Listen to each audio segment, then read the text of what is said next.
next series right away, as we have Beyond versus Mana, best of 5 in the semifinals of the Gauntlet StarCraft Legacy of the Void Series Global Finals to determine who will face off in the finals versus Nerchio.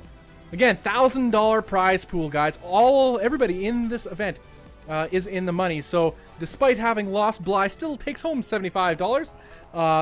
Now, and the loser of the next match also takes home 75. Second place takes 200, and first, of course, $650 cold hard cash for these esports athletes. Wonderful to see. Excellent games in this event. Mind-blowing. Falcon, Paladin, your thoughts? My mind is blown. I really can't put it any more succinctly than that. Nerchio handles 1 base all-ins, handles 2 base safer plays, deals with higher macro plays as well. Just whatever people have been throwing at him, he ate his Wheaties this morning because he's really handling it. Yeah. Nerchio's been on the Wheaties diet, it seems, for quite some time in Legacy of the Void. As this guy is just stepping up his play over and over again. It's nice to see these foreign players. We always create a distinction between foreign and Korean players, and I know there's a stigma against it at one point that I was in agreement with. Like, they're just players. Like, why must we create a distinction? The distinction wasn't in their practice environment of how they became esports players, or what's fostering their growth in the scene. That's how the distinction was made. It wasn't just because some are from Korea and some aren't. As many Koreans considered Huck for a long time a Korean player because he lived in Korea and practiced with them and was of the highest level. And I think a lot of these Europeans are that level too. They're at that level. They have that infrastructure in there. With the advent of the foreign scene, the explosion of the esports foreign scene, starting with the release of StarCraft 2, really, in 2010, to really get a large foothold here in North America and Europe. And we're seeing it starting to pay dividends, especially in the European scene. And I think Nerchio is a product of that. Mana is a product of that. Lilbo as well. And all in their respective teams and performing well in any event that they attend. And this event is no different. And so wonderful to see both Nerchio and Bly performing at the top of their game right now in the beginning of the new era of StarCraft 2. I'm Bobby Awesome, with me is Falcon Paladin. Joy to be here, guys. Guys, we're heading into the next semi-final right very shortly by the sounds of it. Just looking over here, seeing what our admin is doing and doing his thing. Freaking, I think they're switching servers by the looks of it too. And Falcon has to accept. No, I'm in. Oh, you're in. Oh, it was just our admin didn't get an invite for some odd reason. Nah. He's joining up. We're all good. All right, guys. Again, a lot of money on the line, a lot of pride, and this is going to be a barn burner of a series. Come on, guys. Bjorn is in here. Bjorn versus Mana. Bjorn has showed the best, craziest games, win or lose. We've seen crazy games from this guy. I'm so glad, as has been said various times, he's kind of like a legend. People are like, search for Bjorn. Where is he? Because he disappeared for a long time. Sure, he was in, quote unquote, Kespa jail for a while, and then he came back, started participating in events, online events here and there, but then he disappeared again for a while, and now he's reappeared with the release of Legacy of the Void. I think stronger now more than ever, and really trying to create a name for himself. I guess reforge his legacy in this case, because there was a long time period of him being out of the scene, so he has to recreate a name for himself.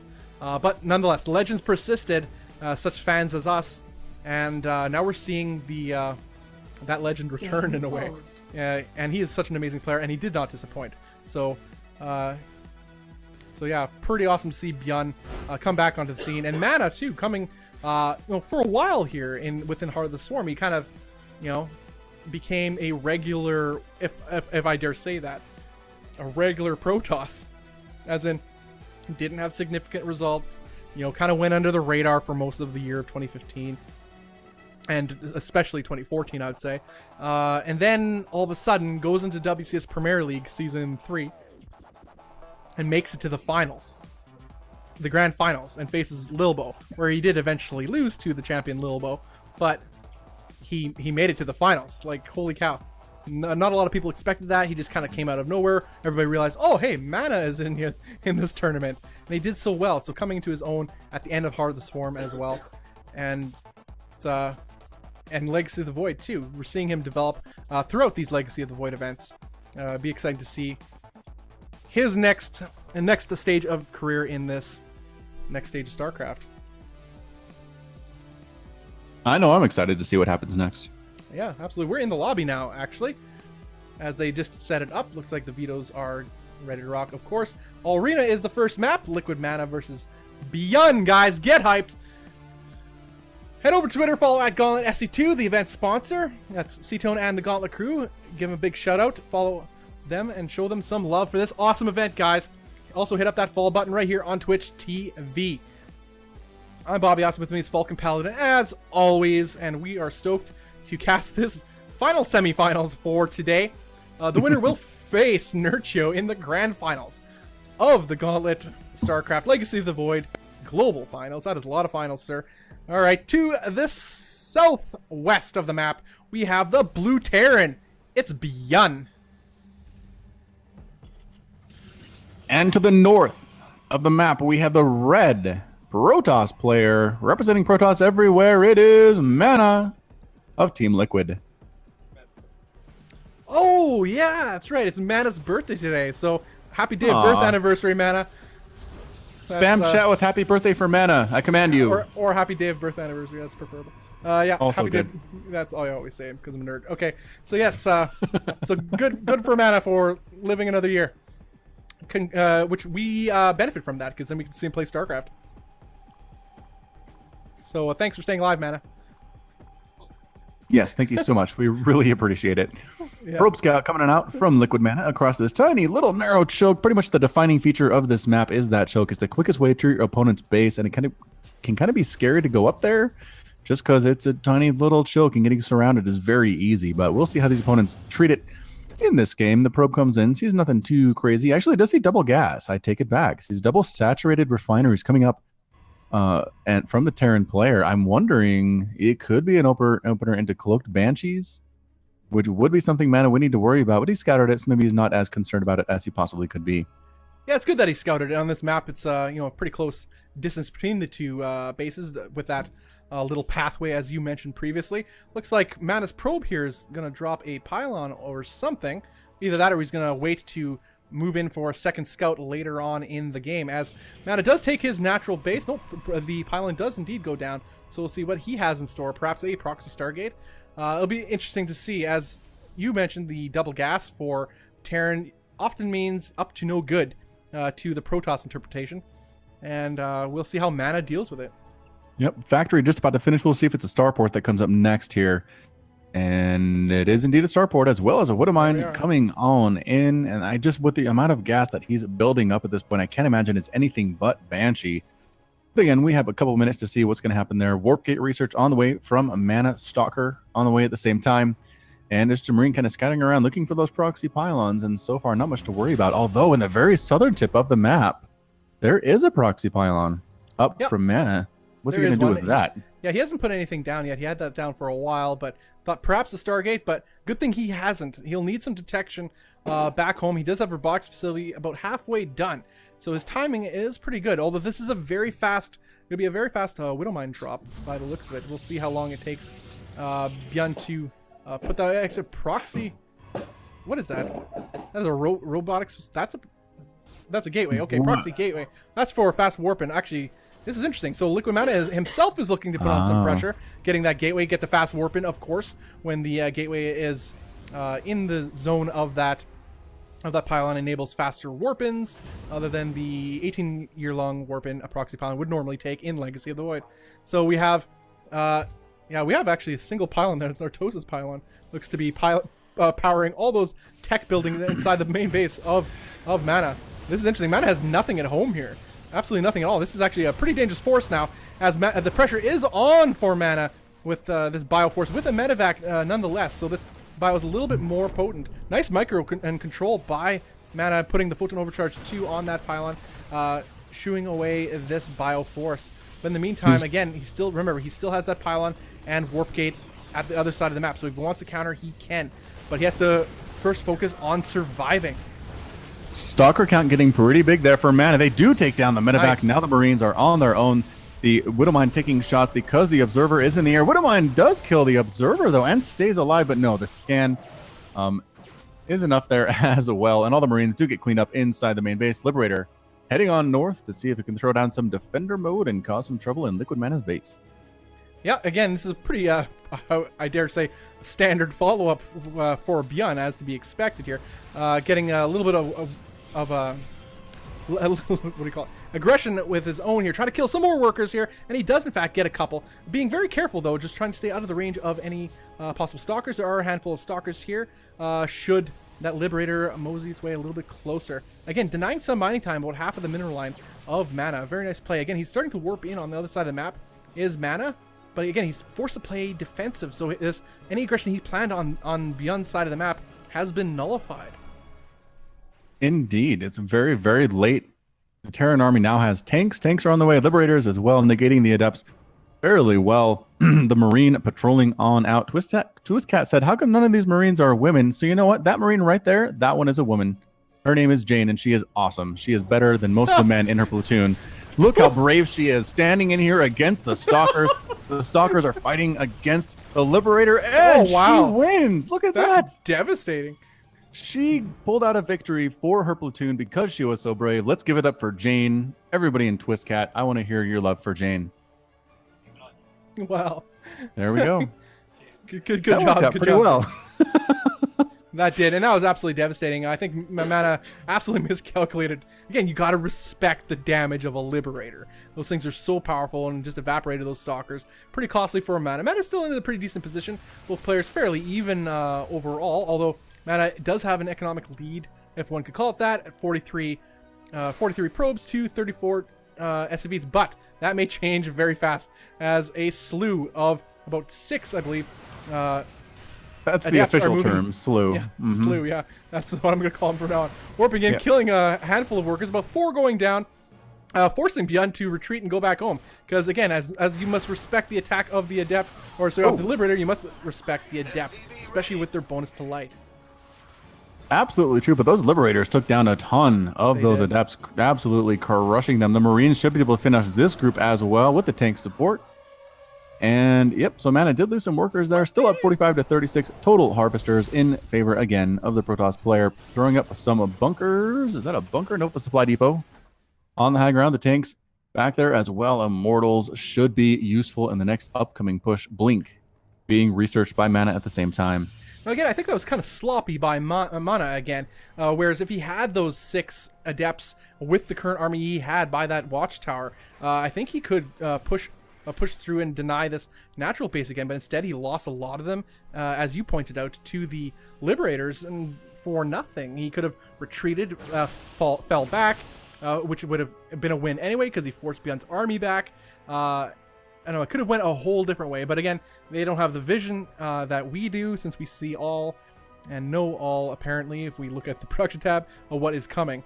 But this probe is a very interesting character. Not entirely sure what its story is, besides besides just sitting there.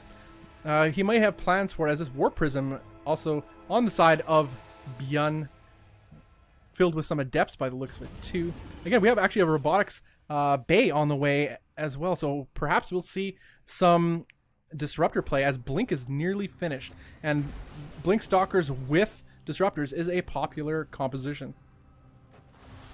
Indeed it is. Dropping in some of the Adepts behind this mineral line, going after the workers. They do shot the workers because of their 23 damage versus light attack.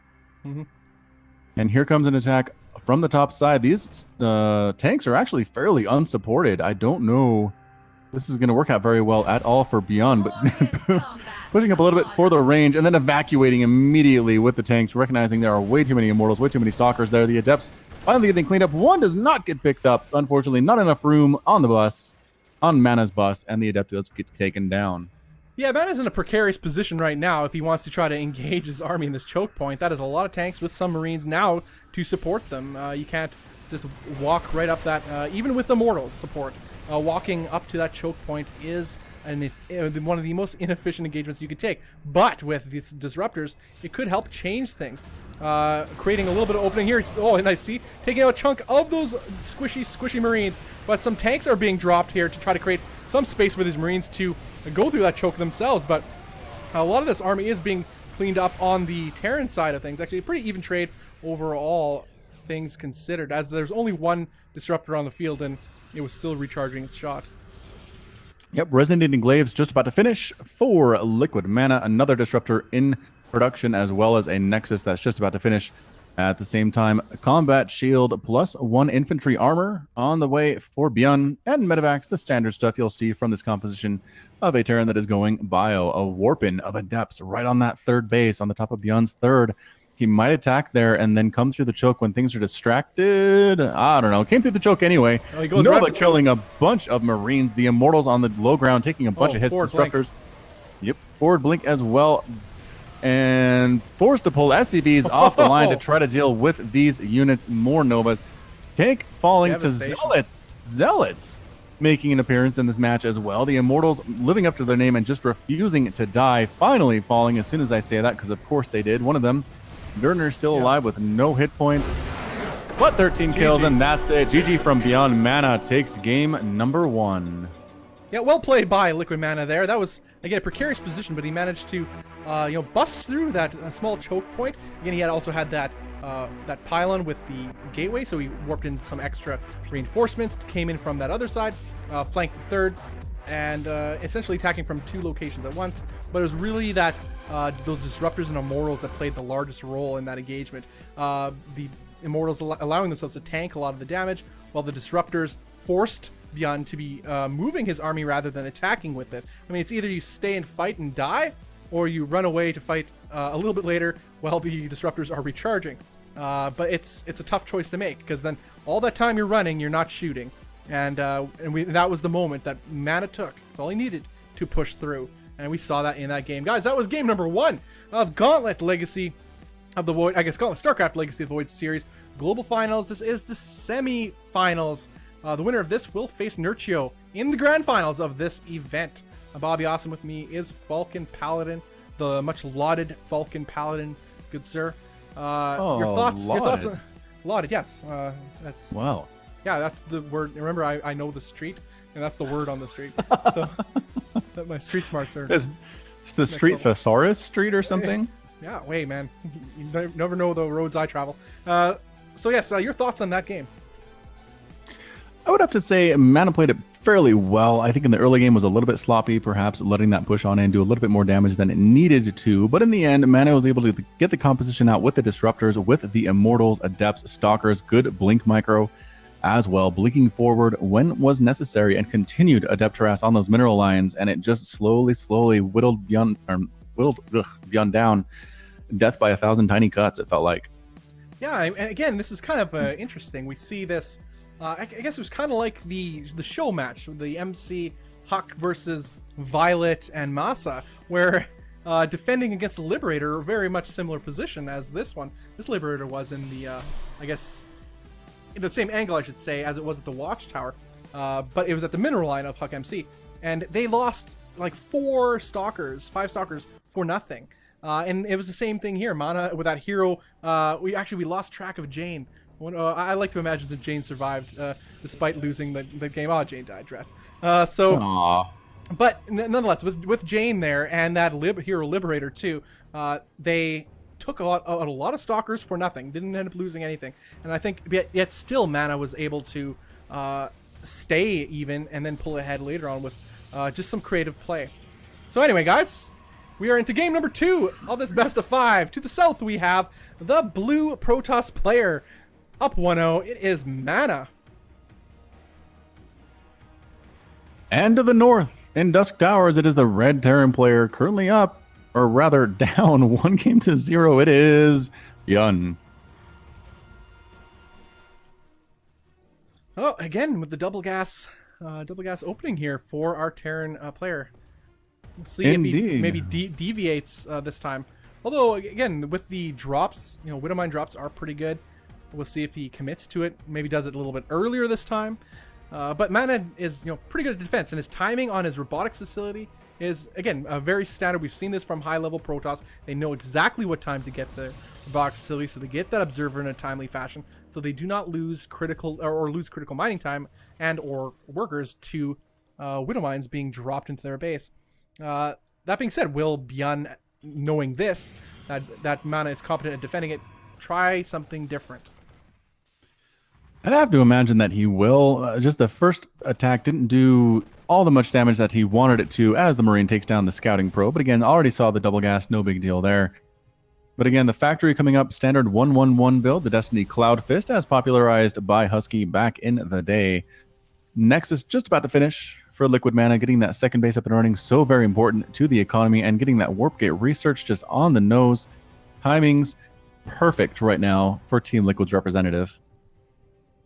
Yeah, he's a mechanically sound Protoss. Nobody doubts that.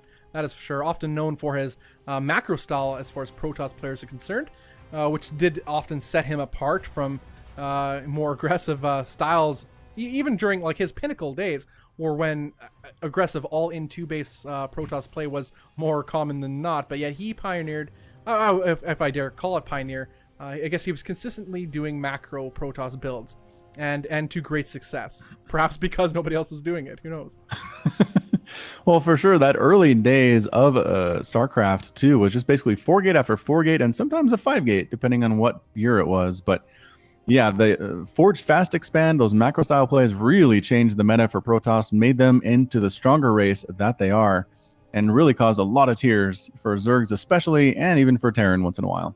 Oh yeah, nerd tears were had by all for the longest of times, but that's the part of the joy of a game like StarCraft. Indeed, that observer is coming out right on time, recognizing the threat of Widow Mines, although this time boosting on over is just a total number of 6 Marines. 7 Marines, rather. Miscounted that. And 3 Hellions. Pushing out an interesting composition. For sure. We'll have to see how this actually works out. He's definitely switching it up this time. Looks probably going to drop in the back and pressure the front with the Hellions, try to split the attention of Mana. Well, nice positioning here from Mana with that Observer and Stalkers. Mothership Core on the lookout as well. But again, this is a big distraction as these Hellions run right into the natural. Oh, that's going to be devastating. Yeah, they slip right on in and taking out several probes. The probes are forced to fight for their lives. That is not what they want to see at all. 10 probes dying, every single probe at this expansion going to burn alive. Photon overcharge. One of the Hellions does manage to dodge it. Wants another probe kill. Might be able to get it with some careful positioning. And it does sting just outside the range of that photon overcharge to get the final kill. 12 probes died there for Mana, but still 26 to 28. Bjorn is barely up on that worker count. Yeah, and like all early aggression builds, there is an economic sacrifice that must be had. Bjorn sacrificed economy to make that attack happen as fast as it did. Mana could afford to lose probes he'd rather have not have, but nonetheless, they're about even right now in the worker count. Although including mules into the equation, I'd say Bjorn is ahead economically for the time being. Does make sense. Probe pylon coming up. That's going to be a photon overcharge pylon to defend against this Liberator harass. Throwing up the defender mode circle. I'm not sure if that's actually in range to kill any of the probes that are mining. Nope. And actually, no. Needs to scooch a little bit closer. Yep, there we go. Now I can actually get the one probe on that one mineral patch. Which I guess works for Bjorn. The Stalkers can't reach him out there, I don't think, without coming far inside the circle and taking those defender mode shots. Yeah, the sacrifice seems to be too great, especially in such a, you'll just be feeding the Stalkers one at a time, essentially, to that Liberator, which is super powerful. Picking off a worker at a time, you're being more annoying than anything to Mana. But it adds up as we see the supply is starting to skyrocket for our Terran player. Powering up off 2 bases, getting more Liberators, some tanks, bio. A drop going to happen at the back natural as Mana is still occupied with that Liberator at his main base. Most of his army is way out of position. Not a whole lot in this drop, but Marines with a medevac are to be respected.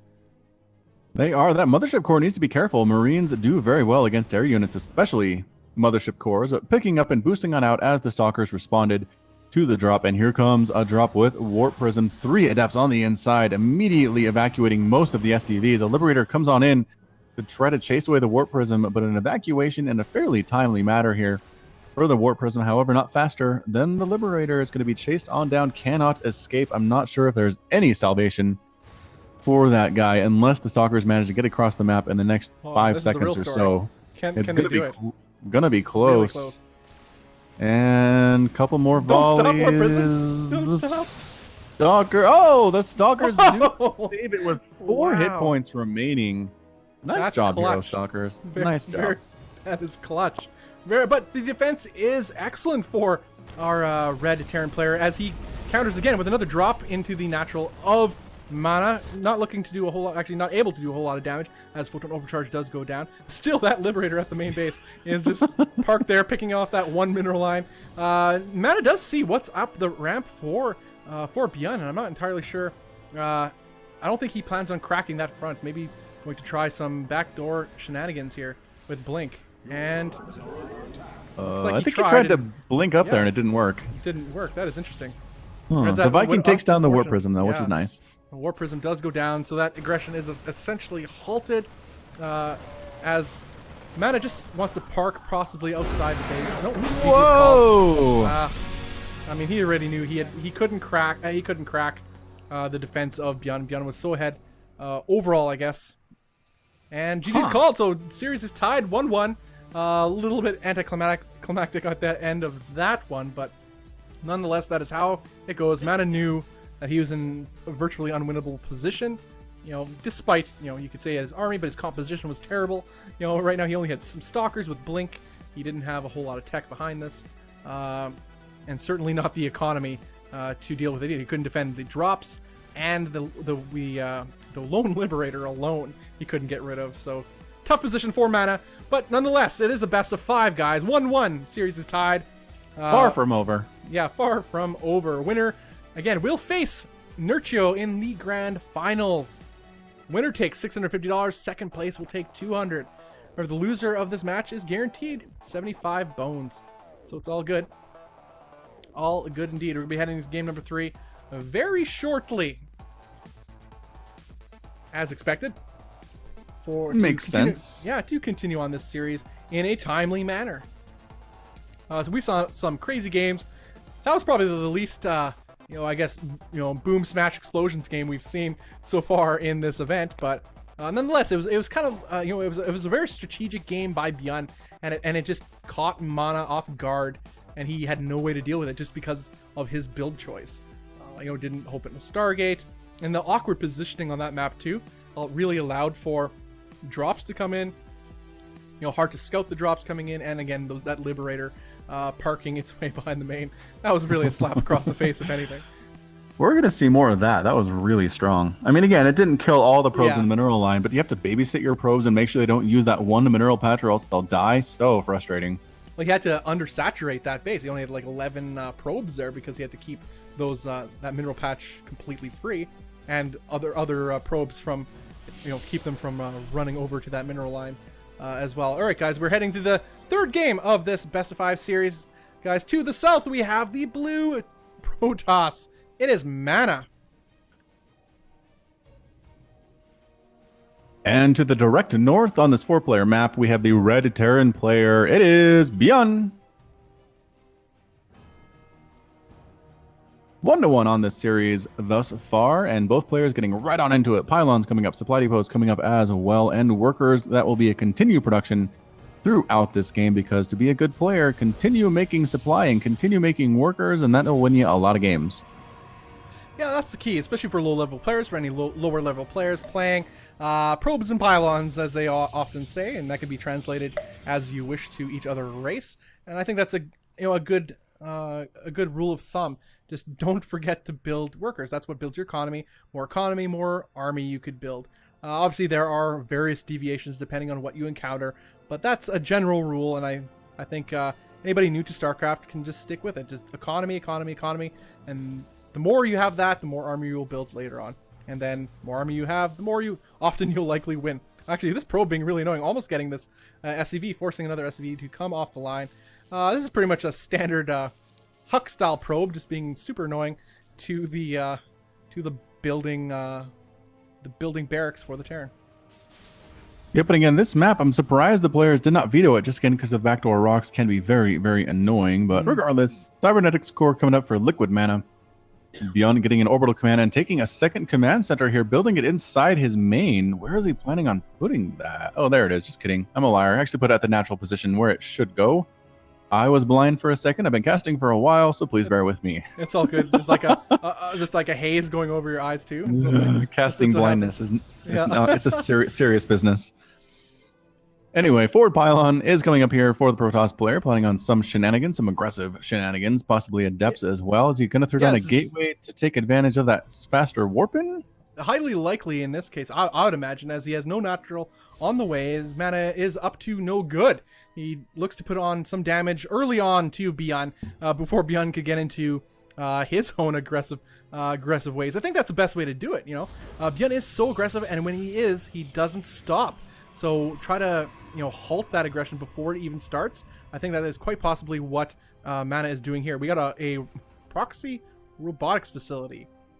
Not something you see every day. No. With the exception of a build Element does, but that is another story for another day. Just see it, best build I've ever seen. But in this case, we'll see what Mana's variation of that build is. Distracting some of these Marines with that Adept in the natural base of Beyond as that orbital, or I guess CC becomes a orbital command. Interesting. So I'm not sure what that pylon was all about, unless it was just kind of a feint there from Liquid Mana. He's kind of locked down the natural, though. The Adept cannot get through that wall. Stuck on one base at this point is Beyond. He needs to break out here fairly soon. Has enough Marines, I think, to pull it off, but two Adepts are kind of scary. Again, they do two-shot those Marines, doing 23 damage versus light. Marines have far, far less than 23 times 2 in their hit point pool. And it will be an Immortal out of that proxy robotics facility. Very interesting choice. Immortals are always a good unit. We have another gateway, looks like, going down at that proxy pylon as well. Mana looking to keep applying the pressure. No natural insight for our Protoss player. This is a strange one. He's building an entire base right outside. I've seen this before, and usually accompanied by a warp prism.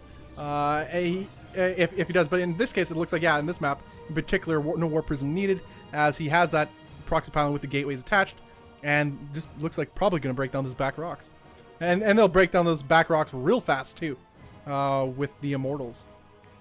SCV ready. Yep, Immortals do very, very well against armored units. Which rocks are considered armored? For the Immortal count looking... I was going to say, Liberators and Tanks are on the way for the Terran player, and go ahead and say what you're going to say.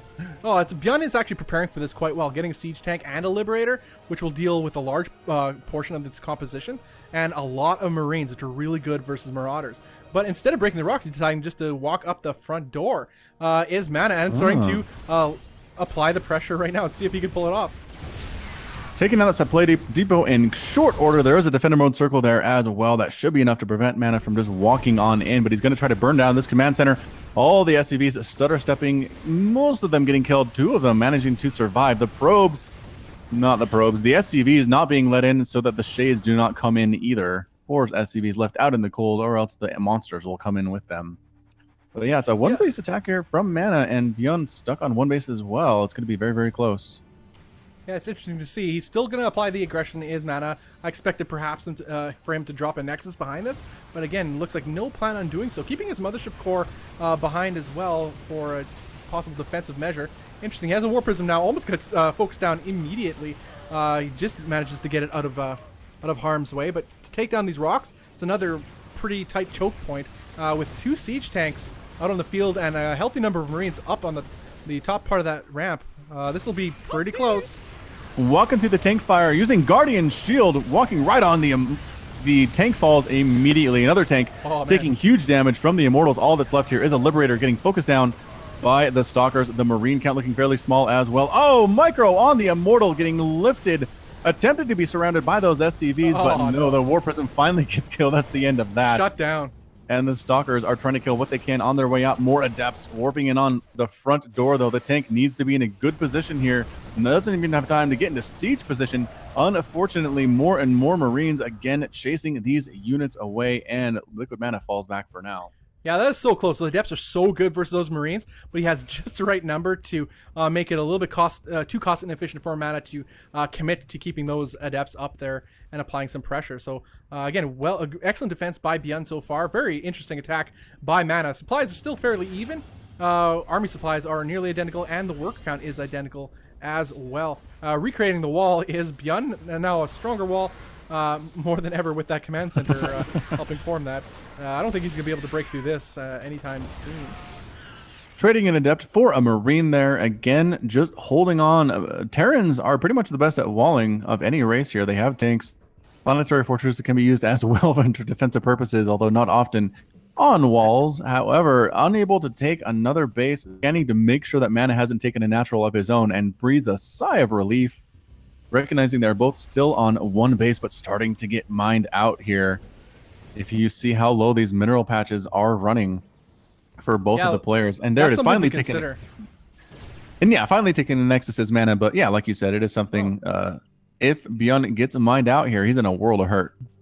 Yeah, mining out a little bit faster because of the mules, again, and because of the just the way the Terran economy works. I like this, moving towards the natural of Bjorn is Mana, just to help prolong the denial of this base, because the one way that Mana can, that Bjorn can just snowball ahead because of his economy.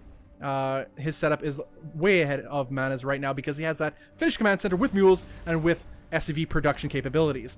So he has to buy time here while his own Nexus gets up, so he can start adding that chrono boost, getting that worker count, and start to skyrocket ahead economically. Because again, something to consider here is he has a lot of tech outside of his base that is forfeit should he retreat from here, and that is also a costly loss.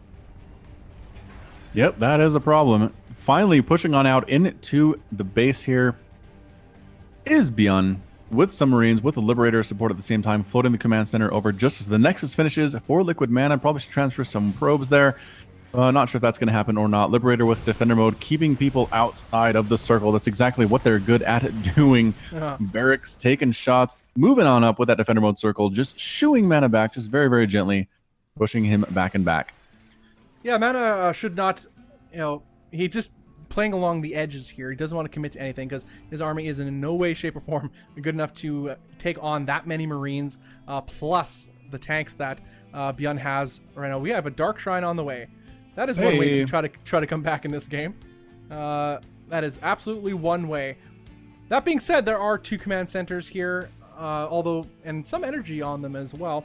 Orbital commands, yeah. Yeah, orbital commands. So yeah, if anything is needed to defend against this, he does not have any turrets though, so it will be costly to his economy. But again, this is just a last-ditch effort for Mana as he needs to try to make something happen, knowing very well he is behind, as the natural is now finally secured for Bjorn once again. Yeah, he's still pressuring. This is pretty aggressive. This is almost something that Bjorn does, but instead this is Mana doing it to Bjorn. A little bit of a role reversal here. Dark Shrine just about to finish. There will be Dark Templar fairly soon. A lot of energy on that orbital command, though. Should have enough for a couple scans, which is pretty much all you need against Dark Templar. Not a huge threat, as long as those scans are available. No missile turrets, however, which could pose problematic. I'm not sure that Bjorn expects those at all. Throwing some more Adepts up, Psionic Transfer being used just to scout out exactly what we're dealing with here in this base. And for now, Mana is content to kind of hang out. Yeah, Mana just still poking up with these the shades of these Adepts, just seeing what exactly the positioning is and composition of Bjorn is, which will allow him to send these Dark Templars up into appropriate positions. As he sends them to the mineral line of the main base, the scan goes down immediately, but nice spread on these Dark Templars, not taking critical losses on all of them at one time. But still, I think more scans, and actually he's almost run out of scans. Big tank volleys right onto this gateway heavy force for Mana. Again, he's in a pretty tough position right now, but if anybody can make it happen, it is him and Dark Templars. Dark Templar just doing swipes, backing out, backing out, worried about another scan coming up and revealing him so he can die because he's right in the middle of these units. Forcing a cancel on that missile turret, that's a pretty big deal, but nope. Missile turret on the backside detects him, and he gets burned down immediately by the tanks and the Marines. Yeah, right now, Mana is, again, pushing the issue with his gateway-heavy army. A lot more Adepts in his composition. No DTs here. I'm almost wondering if Archons might have been a decent choice in this sort of situation. Although going up a choke is not exactly advantageous with how big Archons are. But nonetheless, Mana just trying to bide his time, claw his way back into this game, forcing just overall, I think the biggest victory that Mana has right here is keeping Beyond in his base. And that is something we cannot say that any other player has done so far. Nope. And just as you say that, Beyond loads up his medevacs with a couple siege tanks. It looks like another medevac in production as well. And he's going to push on out. There is no containing Beyond. He's going to come and kill you eventually. The Liberator trying to find a spot to harass. Does find a couple mineral patches he can almost reach. No! Aw, just out of range. No, just barely out of range, though. Those probes are mining. They're so close to dying, and they have no idea how close. Little do they know. Yeah, but these proxy structures will be taken out by this group of Marines, which, again, is devastating for Mana right now, as the supplies are starting Pretty immortal. Yeah, a nice free immortal too, which is actually a pretty big loss considering the economic situation of our blue Protoss player. These buildings are forfeit. Siege tanks do siege up, picking apart at some of this army. There's some immortals here, 3 immortals in fact, which is pretty nice, but these medevacs pick up the tanks and run them away. Nice micro on Beyond's part. Yeah, fantastic micro. That has added a whole new dimension to Legacy of the Void, picking up those tanks and dropping them back. There's a slight delay on that attack there as the Marines just come through and kill everything. Mana calls the GG, and Beyond takes a 2-1 lead in the series. Anyway, Beyond, what I was saying is just that the siege tanks, when they get dropped, there's a delay there before they can fire. It used to be immediate. You would drop the tank and the siege tank would fire. Yes. Now that delay just kind of gives you a chance to kind of dodge around and get in there close and get attacks off. It was a good balance change, I think. No, I think it was absolutely necessary. They're pretty ridiculous for those who played the the beta. For earlier beta, I should say. It was pretty much flying tanks. It was insta-shot. As soon as it landed, boom. And there was no wait time to done. And that, it was absolutely devastating. Good call on the community, actually, for demanding the change, and Blizz for acknowledging it and doing the change, indeed. All right, guys, Beyond is up in this series 2-1 versus Liquid Mana in this best of 5. It is match point. Can Beyond take it home and make it to the finals? Man, imagine a Beyond and Nurchio finals. I don't even want to know what would happen. In fact, I do want to know what would happen more than anything, but that, I don't know. My brain might melt. On our way there, my friend. Yeah, it's all worth it. That's what I say. Guys, this is the Gauntlet StarCraft Legacy of the Void. Legacy of the Void Series Global Finals. I'm Bobby Awesome, with me is Falcon Paladin. Guys, this event is brought to you by ESL Nexus Recall and the aforementioned Falcon Paladin. The event is sponsored by C-Tone and the Gauntlet crew. Follow them at Gauntlet SC2 on Twitter.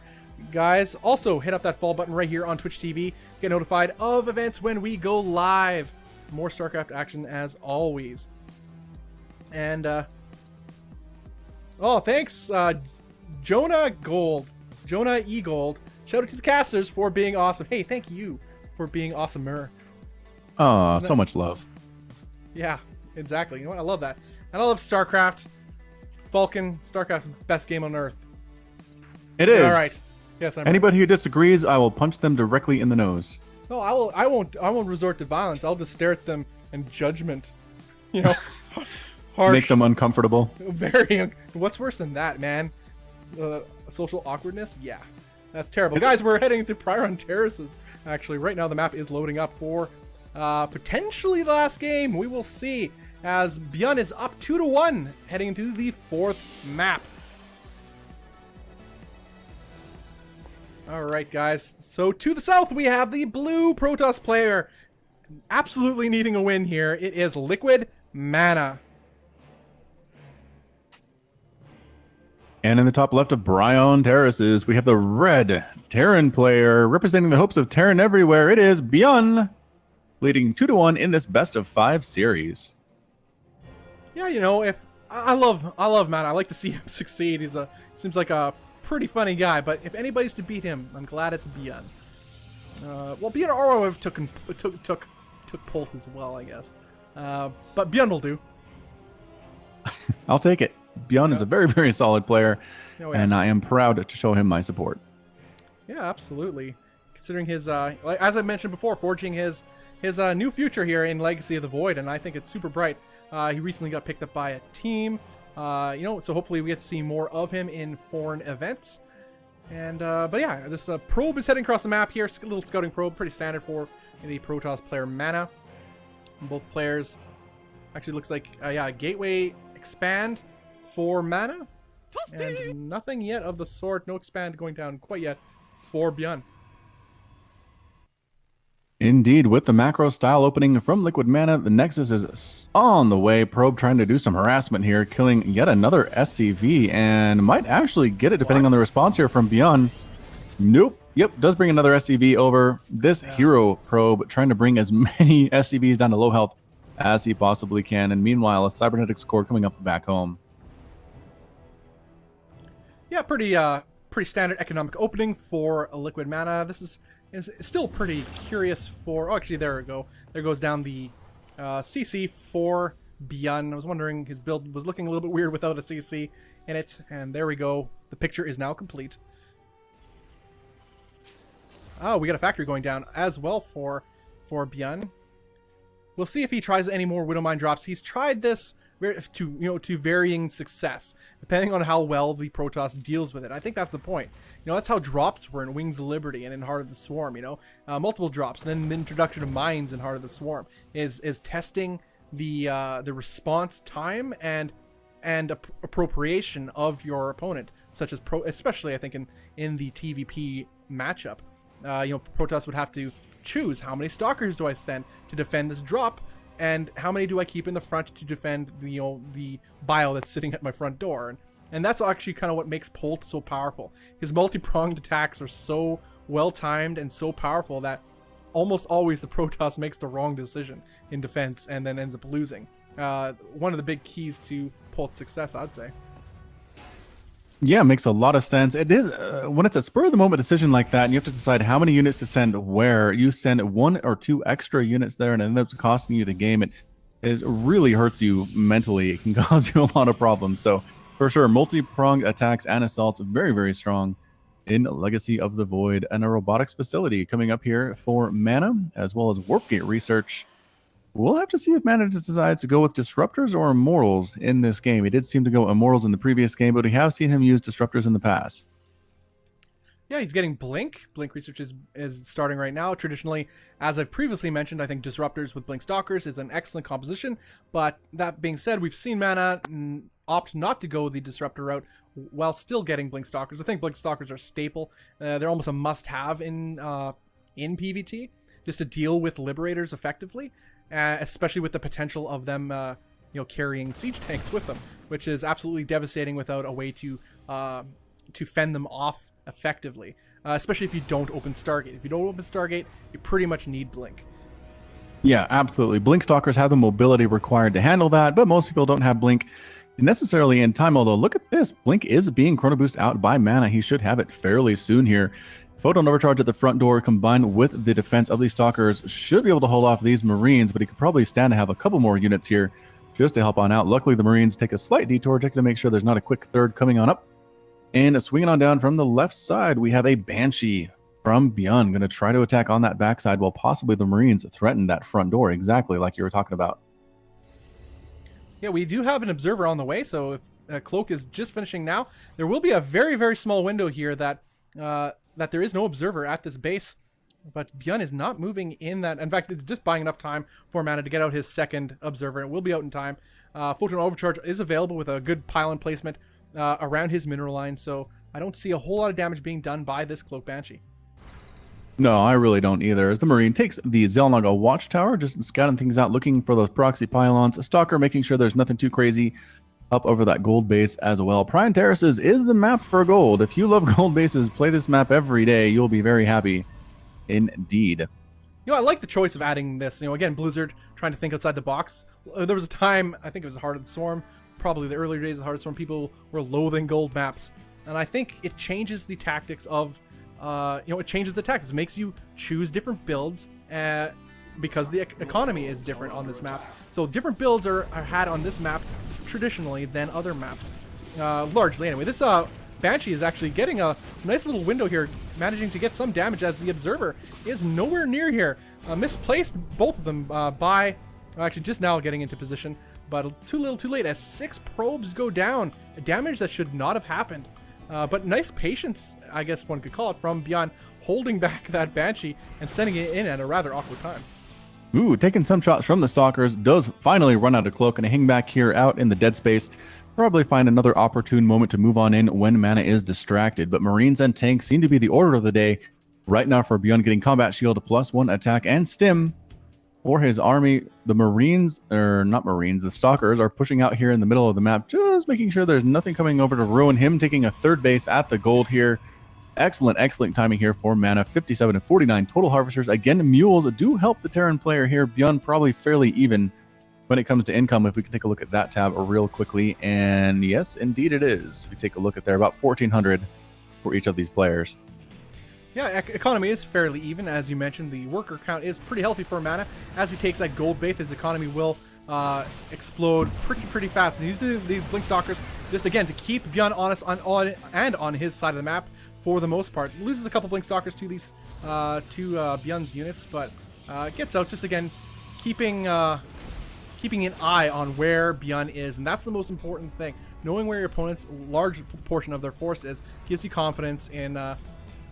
getting you confidence in expanding, which is exactly what mana is covering right now. So for those of you who play StarCraft maybe in lower leagues, best way to cover expansion is go do some aggression. Not to kill them, but just to keep them on their side of the map, to buy time. See, look at all this time he bought. His expansion is now up. He'll transfer workers over and start probing up. Excellent economic play by mana. Yeah, already fully saturated too on that gold. That's going to help him immensely, having that gold base. Beyond really needs to make something happen with this push. He has tanks, he has Marines, he has a bunch of Marauders as well. Robotics Bay just about to finish. Disruptors, I think, might be the order of the day. Coming up from a Protoss player, +2 attack, also being researched, and +2 armor, really keeping up on the upgrades. And yes, indeed, the Liberators finding this Warp Prism, sitting right on top of it, unloading the Adepts because they don't want to die with this Warp Prism. Warp Prism barely even tries to run, and does get taken down by the Liberators using their anti-air missiles. Adepts walk right into the meat grinder, though. Whoa, they had bigger plans, but unfortunately got burned absolutely to a crisp. And Disruptor starting to come out from mana. Yeah, mana actually just got enough time here as Bjorn was moving across the map with that scary force, but stopped there for quite some time to deal with that Warp Prism, which I think has perhaps bought mana enough time to get his Disruptors out to not die to this push. But we'll see. This is still a pretty scary army. A lot of bio here.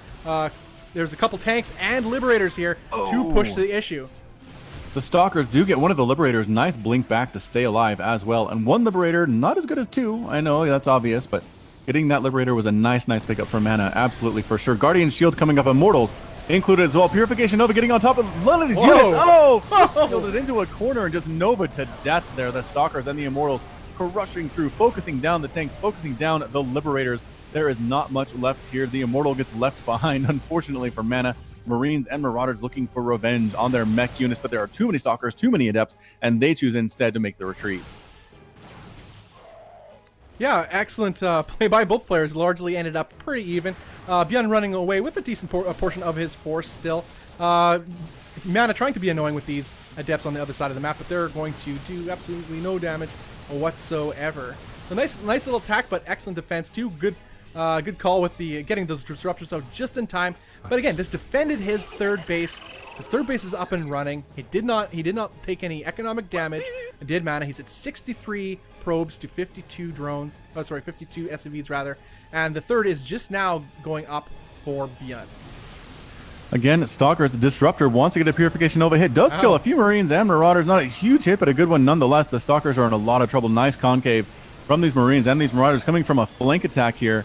The Stalkers trying to draw away part of the army. The rest of them are chasing down these Disruptors. Move speed not that great on these guys. Another Nova coming up, catching a single Marauder. Amazing split there by Beyond.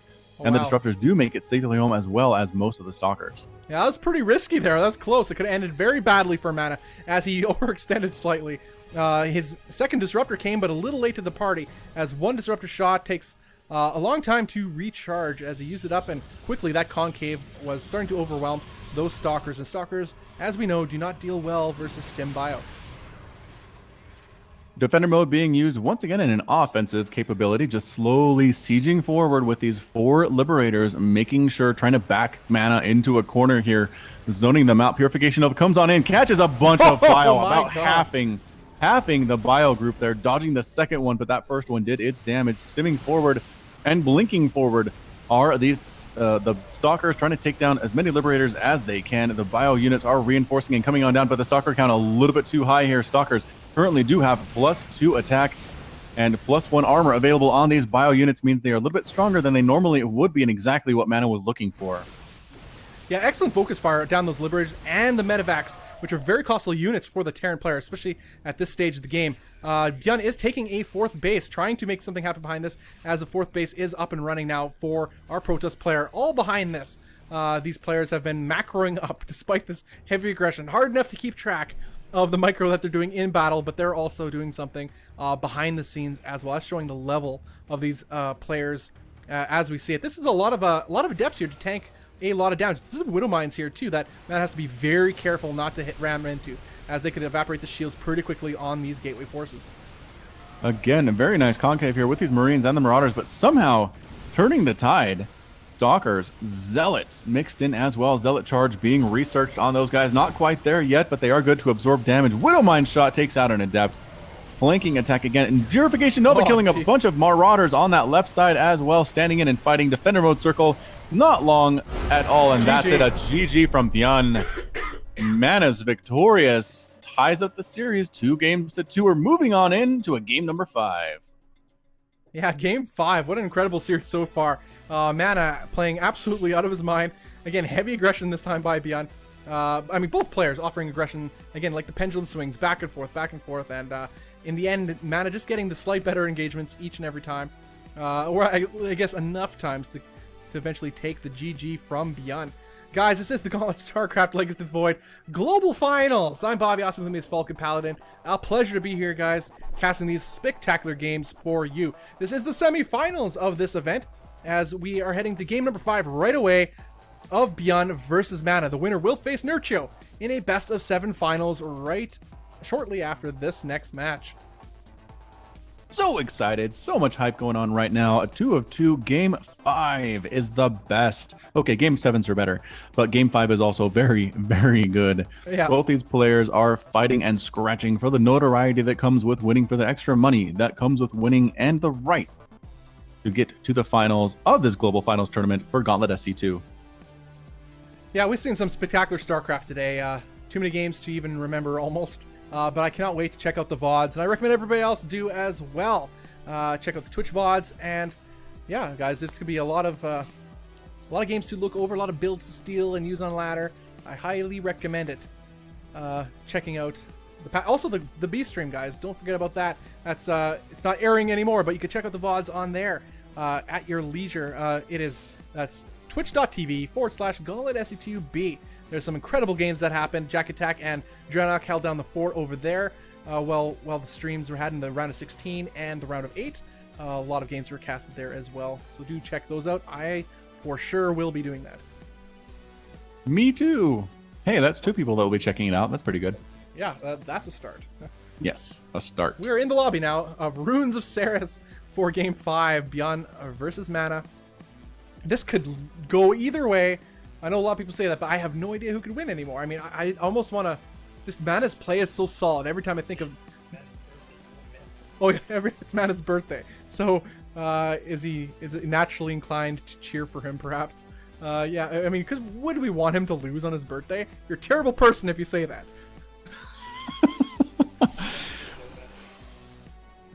Oh, we are sitting... Oh, that's interesting. It's not his birthday where Mana is right now, though. It's the day after, because Mana's in Europe. Oh, but it's moral conundrum right now. It's his American birthday. That's what it is. American birthday. Oh, there we go, I guess. All right, guys. Heading to game number 5 of this crazy series of Byun versus Mana. To the left side of the map, we have the blue Protoss player. It is Mana. And on the bottom right side of the map, Ruins of Ceres, we have the red Terran player. It is not Speak Now, but Byun. This is confusing people in chat. They're like, who's this Speak Now guy? It's Byun, you guys. If you're showing up late, it's Byun. Yeah, it's just Byun's North American ID, I believe. Or are they on Europe? I think they're on NA. Yeah, we're definitely on NA.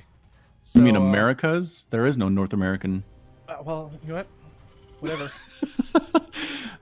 Just messing with you. No big deal. All right. Oh, double gas yet again for Bjorn. Yeah, I guess if it ain't broke, don't fix it.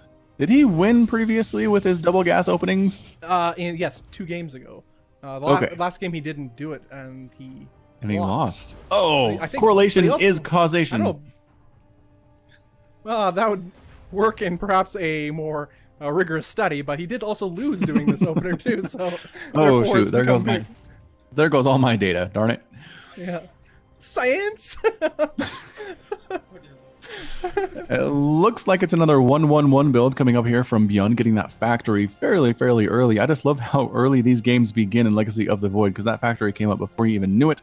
Yeah. Cybernetics core on the way, and Mana says if it ain't broke, don't fix it. Going for another gateway expand. Cybercore coming up, and I assume we'll have to see a robotics facility fairly soon as well. Good stutter step on that. Marine does take down the probe. Probe does not get any information except the fact that the command center does not exist on the low ground.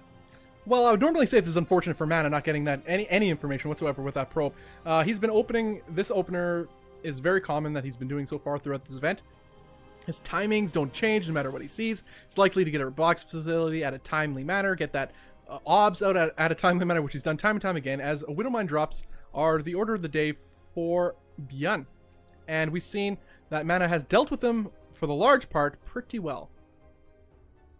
And it looks like these scouts did finally figure out exactly where each other are. There are no secrets left here on Ruins of Ceres. The Stalker's going to go ahead and take down this SCV. Gets no information but the fact that it's not a one-base play from Mana, which I think he could probably safely assume, based on the first 4 games of this series, that one-base plays aren't necessarily something that Mana will try to do unless there are some proxies involved, and that's not the case here today. Yeah, and again, the rule of the one base still holds true, as Mana failed with his one base attack. But here, he's sending this probe in an interesting position. Again, it could be to drop a proxy. Proxies of sorts, probably a pylon and a gateway, more likely than not, as he seems to be selecting his probe here. But we'll find out soon enough. Otherwise, it could also be sent as a delayed scout. But I find it more likely to be a proxy. Judging by him chrono boosting out some units and warp gate. Yeah, Mana looks to put on some aggression right now. There is a Liberator on the way for Bjorn. Off of one base, this is really interesting. So Liberator with a Widowmine drop with a Liberator follow-up, which we've seen before from him. But let's see if he can make it work this time. Yep, and definitely taking a command center behind that. This is not a one base all-in from him. He recognizes this is a very important game. And if this attack doesn't work, he doesn't want to be completely hamstrung by having gone with a one-base all-in type play. Here comes the drop, moving right on in here. Those drop the Marines first, and then the Widowmine. All of the probes run for their lives. A couple of Depths warp on in to deal with the Marines, and they should be able to chase them away, especially with a Stalker support from up above, trying to take down that Widowmine. They miss it, gets picked up and rescued by Bjorn. Lost a single Marine there, I think, and then escaped. Yeah, he did kill 2 Adepts, though, which is actually pretty decent for Bjorn. It's something he needed to do. Not done yet, though, with that drop, as he's still applying some pressure, actually hitting that, taking off the shields from the Mothership core, which is pretty nice. He won't kill it, as Mana is babysitting it quite well. Again, this is delaying whatever plan that Mana had on the other side of the map, further delaying mining time, but a Warp Prism is on the way, and it's going to head over to the other side of the map by the looks of it. The Marines are just being microed to within an inch of their lives. The Mothership core trying to lend her DPS to get rid of these Marines as well. The Stalker trying to do what it can, and a Depth shows up, and that's enough. Picking up and moving out is Bjorn. Again, 23 damage versus light from that Adept. They are the bane of Marines' existence, especially early on in low numbers like we saw there. It's intriguing. We have Mana opting for the Warp Prism to send across the map to do aggression. He put that pylon. I guess maybe a moment of indecision, deciding not to put down that gateway as well to supplement forces for his upcoming attack, or was I predict to be attacked? But right now he's being kept in his base with the aggression from Bjorn with that initial drop, and now a follow-up units here. Actually, we have a lot of tech going down here too from our Terran player. The Liberator just going down now behind the natural of, but actually spotted by this observer too. So again, as you mentioned before, no surprises for either side, except for perhaps now, as this drop is now coming into the main base of Bjorn. Some Adepts, but actually there's quite a healthy amount of units here too to deal with this. Yeah, the amount of Marines responding was enough to actually make Mana pick up and get the heck on out of there. God. Oh, Photon Overcharge, a couple more shots does take down the Liberator. Do not park in range of pylons, Liberator users. It's a bad thing. Yeah. You will get ticketed and towed. That is a little bit unfortunate for that Liberator, but he does have a second one. Parking out, not doing any damage by the looks of it. Though this allowed Beyond to take his own expansion, starting to saturate it up. He has a healthy number of Marines and tanks back at home. The attempted drop counterplay by Mana did not do any damage itself, but either way, he's taking a third base, and it doesn't look to be under threat anytime soon. It looks like there is a Liberator parked up just behind the natural base. The Stalkers can't hit it, but the Liberator can't really hit anything either, so I keep looking at that and worrying, but nothing really much is going on over there. No, it's just a threat of sorts that's not actually getting anything quite done yet. Phoenix does come out, which is actually pretty nice to eliminate this threat from the Liberator. Liberator decides to commit to trying to kill at least some workers. Won't get a whole lot done. Actually, 4. It manages to kill 4 probes, so a lot more than it should have in this case. That's pretty well played for persistence. Pays off for Beyond. Yeah, absolutely. More units are getting warped in here. Adepts getting warped in by that warp prism. It's 51 to 45 total harvesters. And again, Beyond with the mule advantage is actually ahead on the income tab. If we tap that, about 1,700 to 1,300 in favor over the Protoss player. Resonating Glaives on the way, +1 armor as well for liquid mana. Attack speed of the Adepts will be increased to 45% faster than normal. And here comes the Warp Prism with Adepts. A couple tank splashes, though, on these guys. Evaporates one Adept immediately, but 3 SCVs do fall. And again, just these little pokes can tend to add up. Yeah, this is keeping Beyond on his side of the map largely, except there is a double drop full of units moving across the map. But does Mana know it's happening? In fact, this is pretty fortunate positioning for these Blink Stalkers. He will pick off some of these units, forcing them to drop out of the medevacs, lest they be taken out within them. Just shooing them away didn't eventually get them. So nice that Beyond was paying attention to those medevacs. Could have ended a lot worse. His level 1 weapons just completed, so his bio is that much more potent in this stage of the game. Supplies are even. Worker count ahead for Mana by about 7. That is not a terribly high amount, but he does have a third Nexus that is finished and running. Adepts here trying to kill more and more SCVs, not worrying about the tank fire. Really do manage to kill 5 SCVs in that attack, which is good. Yeah, not great, but once again, it adds up. Yeah, I mean, he didn't lose a whole lot to do it, and he killed 5 SCVs, further solidifying his lead as he takes a third, as his third is saturating himself. I think that's an excellent way to keep inching ahead economically, to solidify your lead economically, which will pay dividends towards the mid game as both players tech up and use more of those resources, particularly the gas. In that realm, now we have Yun with this drop looking to try to do some to equalize the economic advantage that Mana has. With the scan, he sees what's up there, and he's going to stim his bio in here, try to pick off some of these gas-heavy units. The Marines do have +1 attack, no attack upgrades at all yet for the Protoss army, but at the same time, just a little bit outnumbered there in total army supply. Back down out after killing a couple units, moving on again with more and more Marines. Marauders being mixed in as well, +1 armor and combat shield, as well as concussive shell coming up for our Terran player. Yeah, disruptors are on the field now too for Mana. So this is a pretty, it seems we're settling into a sort of meta at this sort of stage. We're seeing each player dance the dance and respond accordingly.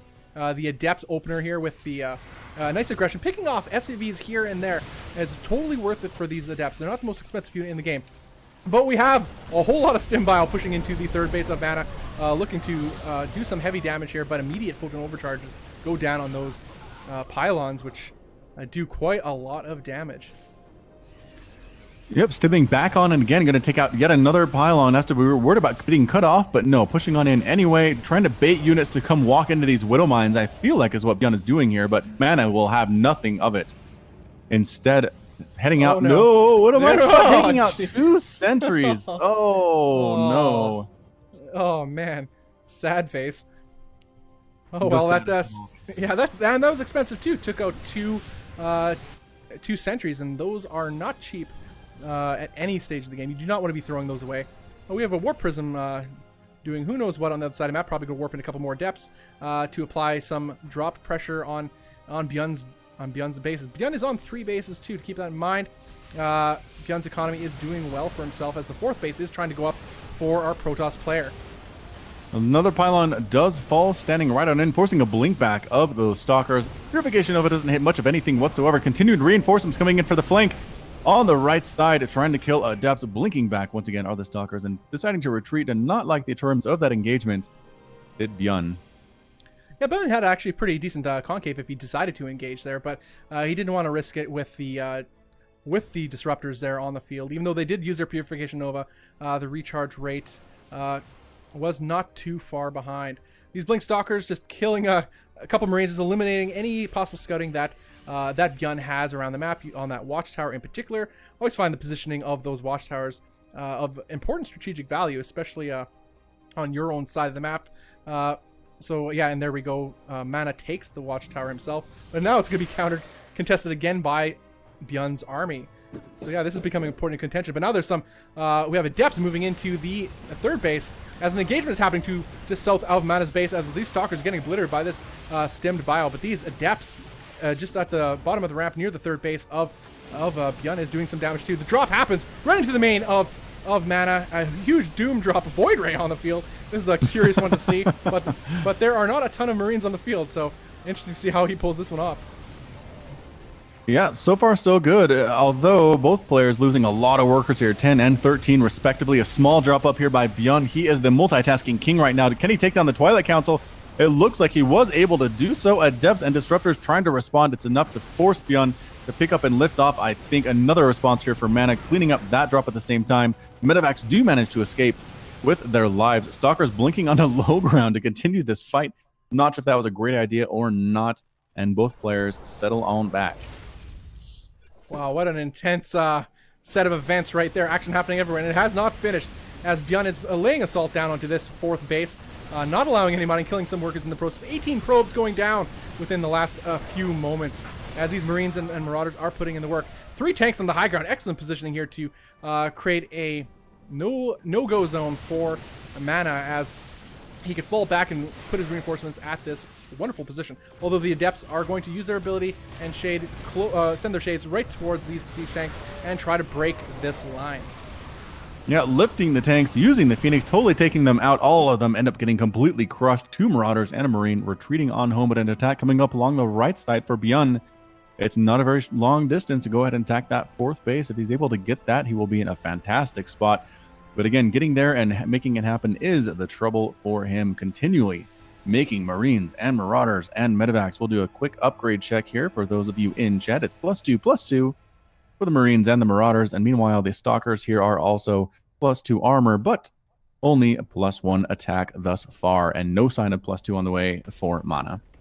Interesting, both players are moving a large portion of their army to the opposite sides of the map, as they actually just now one portion of the army moving up the south side of the map is seen by Mana, and thus Bjorn sees that portion of the army. Bjorn knows he is open towards the north of the map as he moves to take down the 3rd base of Mana. Is under siege. There's nothing at all here to defend us. As the workers evacuate, this base will for certain go down. Mana is left to make a choice here, and he decides to go back home. He does, but it's a long, long walk. A lot of probes are dying here. Purification Nova does kill a single Marine, but good split there once again from Bjorn, showing excellent micro ability. Running clear on into the natural base, abandoning all care. He needs to kill everything that he can. Standing inside of Defender Mode circles are these Stalkers, taking shots as well. Defender Mode circles on a Protoss army trying to defend their own base is just a huge insult as well. Marines, Marauders standing on, and they're very low on health, though. They're a little bit overstimmed. Force fields being thrown down at the same time. Adepts trying to kill what they can, running on into the main base now. Are the Marines and the Marauders trying to take down a single Artosis pylon, instead turning and taking as many Stalkers as they can with them, and they finally get cleaned on up.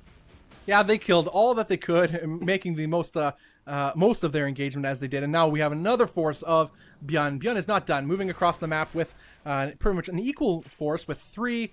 We have 3 Liberators here and a lot of bio. 26 probes went down in that engagement. That is a huge economic hit to Mana, as he is at 39 probes to 50 SCVs of Bjorn. The economy is heavily in the favor of our red Korean Terran. Again, a split around the bottom side here with Marines and Marauders taking it to these Stalkers. The Disruptors want to throw down Purification Nova, but they need to save them for actual good spots here, chasing away the units on the top side of this little pyramid here. swinging around again. Beyond does not want to leave this alone. Defender mode circles thrown up once again. Blinking back are the Stalkers. One of those Liberators very, very low on health, but again, still doing full damage, actually +1 damage on that defender mode as well. 90 damage on that Concord cannon. Standing in once again, trying to make something happen. Disruptors in the front do get taken down though. A big problem. It's all that's left are Stalkers and Immortals and Adepts continuing to dodge back and forth. The micro on potential here from Bjorn is insane, and he's going to keep going until this base falls or he loses all of his units, I feel like. Yeah, I really like Beyond's position right now, just forcing the issue. These Immortals, as good as they are against these Marauders, they cannot engage in the Liberation Zone, as they are getting focused down by these Marauders, just unable to engage, as these, also with the Marauder slow, Concussive Shell really slows the push forward from Mana to try to break the line, and more reinforcements are now flooding in for Beyond, as he looks to close out this game and this series right here, right now. Purification Nova is going to come out here, and it does chase the units away, does not kill a single thing. Again, stimming back and forth, back and forth. These guys are getting the cardio workout of their life, standing and fighting. All the mortals are gone in the middle there. They're still one along the left side, getting shots off, but completely evaporating this Protoss army. And that's it, a GG from Mana. Beyond's victorious, wins this series 3-2, and moves on to our grand finals. Well played, Liquid Mana. Much respect to you, sir, and happy birthday. Much respect for that level of play. I mean, he took Beyond to the brink, and he eventually fell off that edge himself, but man, not without a fight. But Beyond, guys, moves on to the finals to face Nurchio in the Gauntlet StarCraft Legacy of the Void Series Global Finals. The grand finals are set. A best of 7 coming up right away, guys. Not a whole lot of delay. We're going to head straight, seemingly, I believe, straight into